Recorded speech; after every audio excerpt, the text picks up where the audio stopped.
Control your mouth, mood, money and mind. The man who cannot control his mouth will always speak weakness into existence. The one who cannot control his mood will destroy peace in moments of anger. Without control over your money, you'll always be a slave to circumstance. And without control of your mind, you'll be ruled by everything around you. Discipline is not about punishment, it's about power. Control these four: your words, your emotions, your money, your mind, and life will no longer pull you in every direction. Stay until the end, because the final piece is the one most men ignore, and that's why they never rise. Your mouth can build or break everything: your future, your relationships, your reputation. All of it can rise or fall with a single sentence. One careless phrase, one emotional reaction, one ego-driven outburst, and the trust you've been building for years can vanish in a moment. This is what most people don't understand. Your voice is not just a communication tool, it's a weapon. It's a mirror, it's a currency. Every time you speak, you either invest in your direction or you dilute it. You either add to your authority or subtract from it. That's why the first real discipline in becoming powerful, truly powerful, isn't physical. It's verbal. It's the ability to stay quiet when most people would panic to fill space. Real discipline begins with silence. Not silence as suppression, not silence as fear, silence as control. Silence as restraint, silence as presence. The man who speaks less doesn't lack intelligence, he's refining it. Because when you don't speak by default, you begin to see what others miss. You start to observe the energy behind the words people say. You notice how often people speak out of insecurity, out of nervousness, out of the desire to be liked or approved.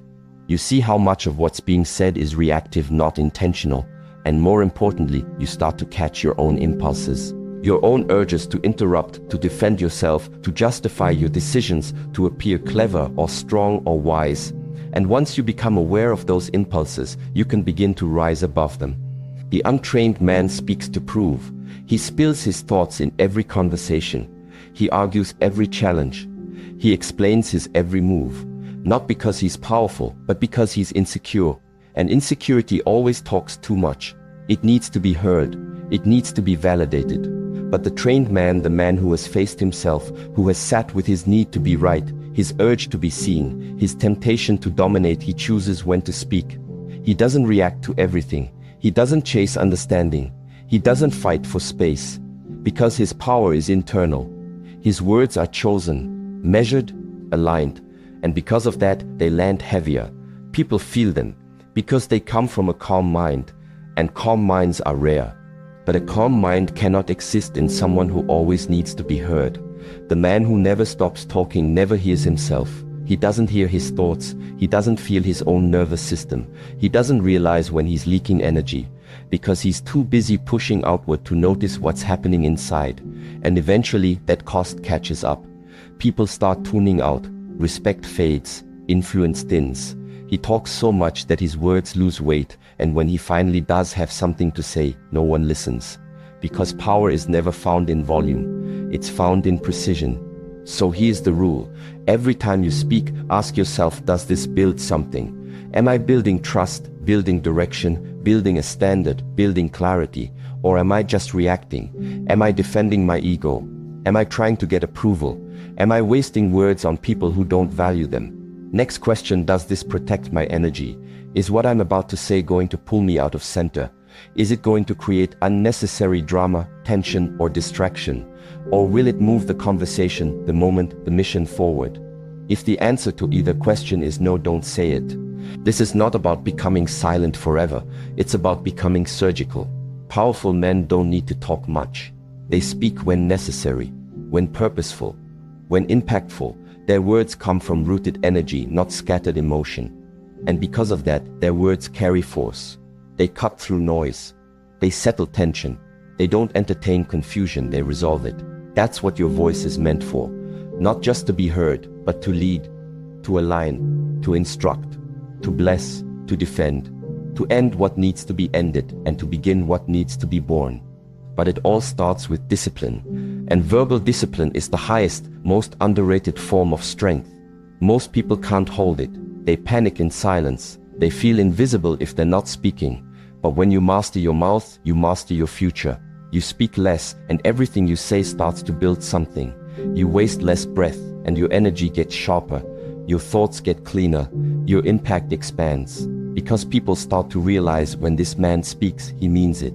And that kind of presence, that kind of restraint, it builds a reputation that no amount of talking could ever create. So control your mouth, or your mouth will control your future. Your mood is not your master, but most people live as if it is. They wake up and let their feelings set the direction for the entire day. If they feel tired, they move slow. If they feel sad, they isolate. If they feel irritated, they lash out. Their emotions aren't observed, they're obeyed. And in that blind obedience, they lose something critical: authority over their own life. Because when your feelings dictate your actions, your discipline dies. And when discipline dies, so does direction. You are not your feelings. You have feelings. That distinction matters. Because the moment you believe that your emotion is your truth, you lose the ability to separate reaction from response. Anger isn't the problem. Sadness isn't the problem. Doubt, frustration, fear, none of them are the problem. The problem is identity. When you fuse with the emotion, when you make it who you are instead of what you're experiencing, you start moving in ways that serve the emotion, not your future. That's why most people lash out when angry. They shut down when discouraged. They retreat when anxious, not because they're broken, but because they've never trained to do otherwise. Every emotion becomes a cue to react. But mastery begins the moment you stop reacting and start observing. You feel the emotion. You pause. You breathe. You watch it move through your body like a wave, like wind, like a storm that does not belong to you. It simply moves through you. You don't feed it. You don't follow it. You don't attach to it. You let it pass. And you move with discipline, not emotion. This is why the strongest people you meet are often the calmest. Not because they don't feel, but because they've trained. They've felt everything and still moved forward. They've learned to stop worshipping moods like gods and start treating them like signals, temporary, movable, survivable. They know you don't train for the days you feel good. You train for the days you don't. You train so your habits carry you when your feelings can't. You train so your breath is deeper than your frustration, so your focus is stronger than your sadness, so your vision is clearer than your fear. Because without training, you collapse into whatever mood shows up. And if your moods rule your actions, you live a life ruled by emotion, not by intention. And intention is where real progress lives. That's what separates the grounded from the unstable. It's not that grounded men don't feel. It's that they choose how to feel. They notice their state. They observe the pattern. They name it, but they don't let it drive the car. Emotion sits in the passenger seat. Discipline drives. Every time. This is how your mission survives. This is how your goals remain intact. Not because your moods don't shift, but because your standards don't.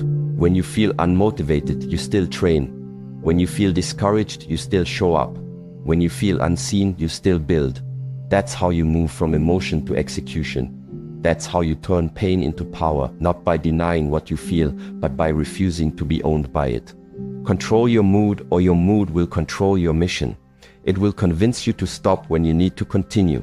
It will whisper limitations into your mind and disguise them as truth.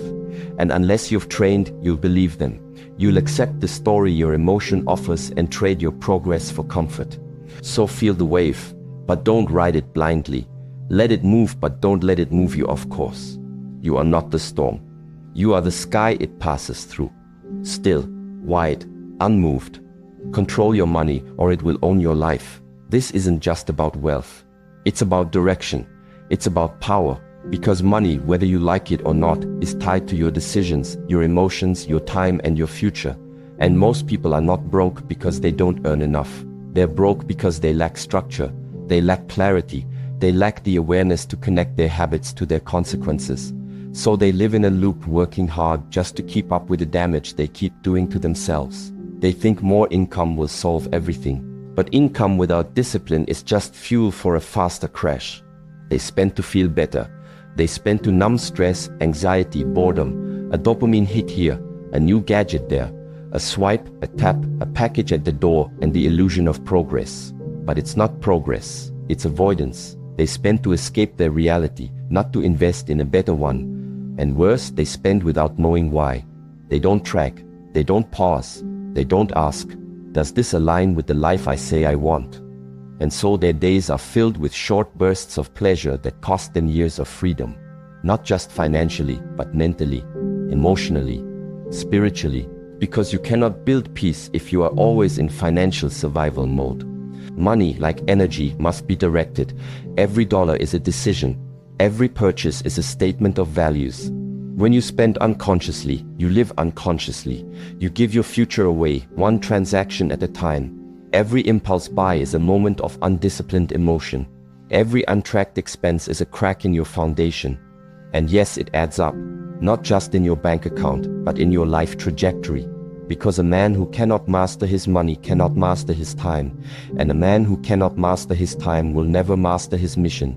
If you can't delay pleasure, you'll never earn peace. That's the law. Peace doesn't come from comfort. It comes from control. Control over your habits. Control over your emotions. Control over your priorities. If you can't resist what feels good now, you will always sacrifice what matters most later. That's why the discipline to say no to something small now is not loss, it's leadership. Leadership over your future. Leadership over your path. Leadership over your freedom. Start with awareness, not obsession. Start tracking every dollar, not to become rigid, but to become awake. You cannot change what you won't confront. You cannot grow what you do not measure. When you track your money, you begin to see your patterns. You begin to see how often you buy because you're tired or stressed or bored, not because it makes sense. And once you see those patterns, you can start to shift them. Slowly, intentionally. You begin to allocate money toward growth instead of decay. You begin to buy tools, not toys. Investments, not distractions. Systems, not escapes. Because money doesn't change people, it reveals them. It reveals your emotional maturity. It reveals your values. It reveals whether you're building or reacting, whether you're leading or coping, whether you're living with intention or waiting for a bailout. The man who controls his finances doesn't just accumulate wealth. He builds freedom. He buys his time back. He moves through the world with less anxiety, less dependence, less desperation. And because he doesn't need money from everyone, he doesn't need validation from everyone either. He becomes harder to manipulate, harder to distract, harder to knock off course. Because his decisions aren't made from lack, they're made from clarity. And clarity is the beginning of power. So track your money, master your budget, audit your spending. Not because you're greedy, but because you're done being owned. You want freedom, earn it. By controlling the very thing the world uses to control you. Control your mind or be a slave forever. That's not poetic. That's not abstract. That's reality. This is the final truth, the deepest layer of personal transformation. You can't control your mouth, your emotions, your reactions, your money, your direction if your mind is chaotic. And right now, most people's minds are. They don't govern their thoughts, they get dragged by them. Their heads are loud from the moment they wake up, spinning, overthinking, regretting the past, imagining problems in the future, trying to calculate who likes them, who doesn't, wondering what to say next, what to buy, what to post, what to avoid. It's non-stop. And because they never stop to observe what's actually happening, they begin to believe that this mental noise is them, that these thoughts are who they are. But they're not. They're habits. They're untrained patterns. And if you don't train those patterns, you become them. Most people live in permanent mental reaction. Their minds jump from regret to fantasy, from fear to ego, from distraction to desire. One scroll, one text, one headline, and they're emotionally hijacked. This weakens their attention. This drains their focus.